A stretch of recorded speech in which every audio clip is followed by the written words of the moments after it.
মুখার্জি বাড়িতে জগদ্ধাত্রী ফিরে আসায় জগদ্ধাত্রীকে জড়িয়ে ধরে কান্নায় ভেঙে পড়ল বৈদেহী মুখার্জি। বিস্তারিত সম্পূর্ণ জানতে হলে ভিডিওটি না টেনে দেখতে থাকুন শেষ পর্যন্ত। কৈশিনী মুখার্জির কারণেই এক হয় জগদ্ধাত্রী ও স্বয়ম্ভ।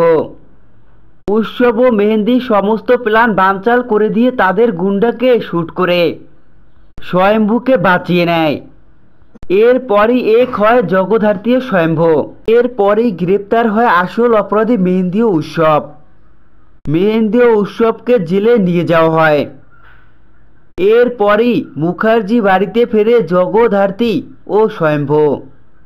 কৈশিনী মুখার্জি জগদ্ধাত্রী ও স্বয়ম্ভুকে নিয়ে মুখার্জি বাড়ির দরজায় এসে দাঁড়ায়।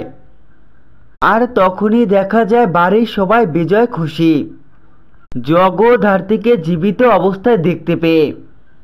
বিশেষ করে দেখা যায় বৈদেহী মুখার্জি নিজের সমস্ত অপরাধ ঢাকার জন্য ছুটে এসে জগদ্ধাত্রীকে জড়িয়ে ধরে কান্নায় ভেঙে পড়ে।